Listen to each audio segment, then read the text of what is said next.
Easy ज्ञान के सभी प्रिय दर्शकों का हमारी आज की इस वीडियो में हार्दिक स्वागत है। आज की इस वीडियो में हम आपके लिए निष्ठा कोर्स 3.0 से मॉड्यूल नंबर 9 आपके लिए लेकर आए हैं, जिसका शीर्षक है बुनियादी संख्यात्मकता। इसके हम 40 प्रश्न आपके लिए हल करके देंगे, जो हिंदी भाषी सभी राज्यों के लिए उपयोगी होंगे। तो चलिए वीडियो को आरंभ करते हैं और प्रश्नों के उत्तर जानते हैं।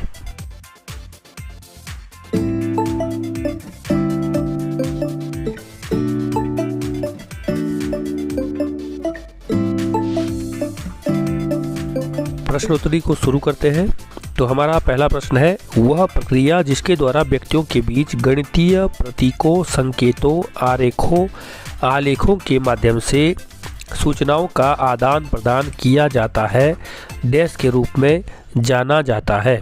तो इसका सही उत्तर होगा गणितीय संचार। अगला प्रश्न है हमारा, डैश संख्याओं का उपयोग किसी वस्तु की स्थिति का वर्णन करने के लिए किया जाता है जब उन्हें एक विशिष्ट क्रम में व्यवस्थित किया जाता है। तो इसका सही उत्तर होगा क्रमवाचक। अगला प्रश्न है, सीमा के पास 12 गुलाब है, शिफा के पास 15 गुलाब है, किसके पास ज़्यादा है और कितने से? उपरोक्त शब्द समस्या में किस घटाव संदर्भ का प्रयोग किया गया है? तो इसका सही उत्तर होगा तुलना। अगला प्रश्न है, पूर्वशालीय शिक्षकों को निम्नलिखित में से किससे बचना चाहिए? इसका सही उत्तर होगा बच्चों को संख्याओं की समझ से पहले संख्याएं लिखने को कहना। अगला प्रश्न है हमारा, एक संग्रह की कॉर्डिनेलिटी को तुरंत समझने की क्षमता आमतौर पर बिना गिनती के 4 या 5 से अधिक नहीं को कहा जाता है। तो इसका सही आंसर होगा सुबिटाइजेशन। अगला प्रश्न है हमारा, कितनी बार 4 जोड़ने से 16 प्राप्त होता है? तो ये बहुत ही आसान है, 4 को 4 बार जोड़ेंगे तो 16 प्राप्त होगा। तीसरा ऑप्शन इसका सही होगा। अगला प्रश्न है, निम्नलिखित में से कौन सी मूलभूत संख्यात्मक कौशल को बढ़ाने के लिए एक उपयुक्त शैक्षणिक प्रक्रिया नहीं है? तो इसका सही उत्तर होगा बहुत सारे अभ्यास प्रश्न हल करवाना। अगला प्रश्न है हमारा, गणना की प्रक्रिया के दौरान विद्यार्थी क्या नहीं कर रहा होता है? तो इसका सही उत्तर है नंबर के नाम लिखता है। अगला प्रश्न है, निम्नलिखित में से किसमें एक संग एक संगता शामिल नहीं है? तो इसका सही उत्तर होगा समूहन। दूसरा ऑप्शन यह इसका सही उत्तर होगा। अगला प्रश्न है, सुबिटाइजिंग क्या है? तो इसका सही उत्तर होगा वस्तुओं की संख्या को केवल उन्हें देखकर और वास्तव में प्रत्येक वस्तु को गिनने के बिना पहचानने की क्षमता। अगला प्रश्न है, गुणन सीखने या समझने में उपयुक्त क्रम क्या होना चाहिए? 1 नंबर, 2 नंबर, 3 नंबर या फिर 4 नंबर? तो इसका सही उत्तर होगा 2, 4, 1 और 3। इसका सही ऑप्शन है ऑप्शन नंबर 2। अगला प्रश्न है, निम्नलिखित में से कौन संख्या की समझ विकसित करने के लिए एक महत्वपूर्ण कौशल नहीं है? तो इसका सही उत्तर होगा संख्या नामों का बोलना। अगला प्रश्न है, निम्नलिखित में से किसमें दिए गए नियम के अनुसार वस्तुओं के संग्रह का क्रम शामिल नहीं है? तो इसका सही उत्तर होगा वर्गीकरण। अगला प्रश्न है, यदि छात्र विभिन्न त्रिभुजों के गुणों का नाम बता सकते हैं लेकिन अभी तक उनके बीच संबंध नहीं देख पा रहे हैं, तो वे वेन हेल ज्यामितीय सोच मॉडल के किस चरण में हैं? तो इसका सही उत्तर होगा विश्लेषण। तीसरा ऑप्शन इसका सही उत्तर हो जाएगा। अगला प्रश्न है, जिन चीज़ों में कुछ विशेषताएं समान हैं उन्हें एक साथ रखने से डैश की क्षमता में वृद्धि होती है? तो इसका सही उत्तर होगा वर्गीकरण। अगला प्रश्न है, निम्नलिखित में से कौन डेटा प्रबंधन का एक घटक नहीं है? तो इसका सही उत्तर होगा डेटा का निर्माण। अगला प्रश्न है हमारा, निम्नलिखित में से कौन सा परिदृश्य जोड़ और घटाव से संबंधित शब्द समस्याओं में शामिल नहीं है?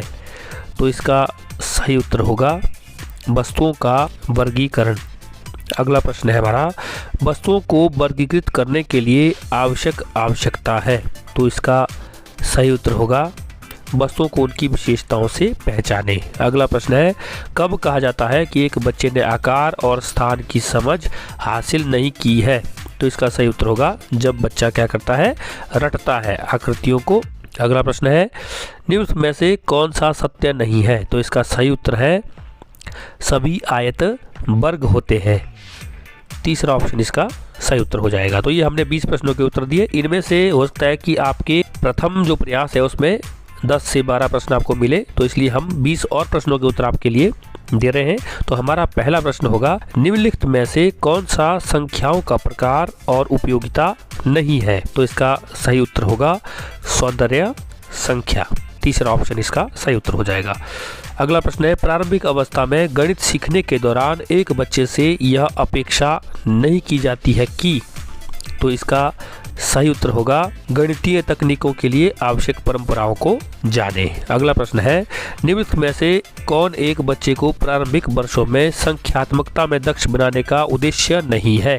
इसका सही उत्तर होगा ऑप्शन नंबर 1, यह उन्हें तेजी से गणना करने में मदद करता है। अगला प्रश्न है, संख्याओं को पढ़ाने का सही क्रम क्या है?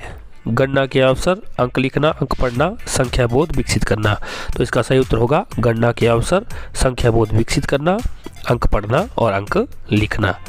ऑप्शन नंबर 1, 4, 3 और 2, और यहाँ ऑप्शन में 4 नंबर को आप ठीक करेंगे।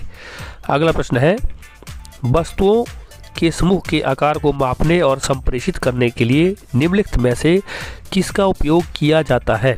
तो इसका सही उत्तर होगा कार्डिनल संख्या। अगला प्रश्न है, निम्नलिखित में से किसमें एक संगतता शामिल नहीं है? तो इसका सही उत्तर होगा समूहन। अगला प्रश्न है, अंक क्या होते हैं? तो इसका सही उत्तर होगा संख्याओं के लिए प्रतीक चिन्ह। अगला प्रश्न है, निम्नलिखित में से कौन सा युग्म एक दूसरे के पूरक नहीं है? तो इसका सही उत्तर होगा घटाव एवं गुणा। अगला प्रश्न है, वस्तुओं के मिलान या जोड़ी बनाने की गतिविधियां किस पूर्व संख्या कौशल के विकास में मदद करेगी? तो इसका सही उत्तर होगा वर्गीकरण। अगला प्रश्न है हमारा, वैन हिल के ज्यामितीय विचारों के स्तर के अनुसार दूसरा स्तर डैश है? तो इसका सही उत्तर होगा अमूर्तीकरण। अगला प्रश्न है, शून्य की अवधारणा को निम्नलिखित में से किस संक्रिया के माध्यम से सर्वोत्तम रूप से प्रस्तुत किया जा सकता है? तो इसका सही उत्तर होगा घटाव। अगला प्रश्न है हमारा, संख्याओं को सीखने से पहले एक बच्चे को वस्तुओं को क्रमबद्ध करने में सक्षम होना चाहिए, क्योंकि क्रम डैश। तो इसका सही उत्तर होगा संख्याओं को क्रम में रखने या क्रम में रखने से संबंधित। अगला प्रश्न है हमारा, निम्नलिखित में से कौन सा आकलन का उपयुक्त तरीका नहीं है? तो इसका सही उत्तर होगा ऑप्शन नंबर 1। अगला प्रश्न है, गणना की प्रक्रिया के दौरान विद्यार्थी क्या नहीं कर रहा होता? तो इसका सही उत्तर होगा नंबर के नाम लिखता है। अगला प्रश्न है, निम्नलिखित में से कौन गणित अधिगम के आकलन का आयाम नहीं है? तो इसका सही उत्तर होगा प्रक्रियात्मक ज्ञान। अगला प्रश्न है, निम्नलिखित में से कौन सा पूर्व संख्या कौशल नहीं है? तो इसका सही उत्तर होगा अंक जानना। अगला प्रश्न है, शिक्षण के लिए निम्नलिखित में से कौन सा उपागम नहीं होना चाहिए? तो इसका पहला ऑप्शन सही होगा।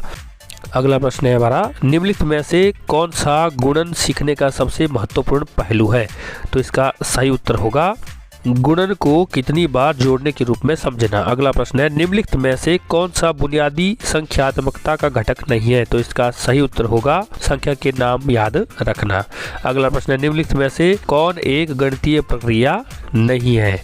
तो इसका सही उत्तर होगा रटकर याद करना। अगला प्रश्न है, एक संघ एक संगतता की समझ के निर्माण के लिए बच्चों को डैश का अर्थ समझने की आवश्यकता नहीं है? तो इसका उत्तर होगा संख्या निर्देश करने की प्रणाली। तो इस प्रकार से हमने 20 प्रश्नों के उत्तर दिए और 20 के 20 प्रश्न हमारे ठीक है। इसी प्रकार से आप भी अपने सभी प्रश्नों को ठीक कर सकते हैं। यदि आप इन 20 प्रश्नों में से 70% प्रश्नों के उत्तर सही नहीं देते हैं तो आपके लिए सर्टिफिकेट जारी नहीं होगा, इसलिए सभी प्रश्नों के उत्तर आप ध्यानपूर्वक दें। इसी के साथ वीडियो में बने रहने के लिए आप सबका हार्दिक धन्यवाद। मिलते हैं इसी प्रकार की किसी दूसरी वीडियो में, तब तक के लिए नमस्कार। आपका दिन शुभ हो, मंगल हो।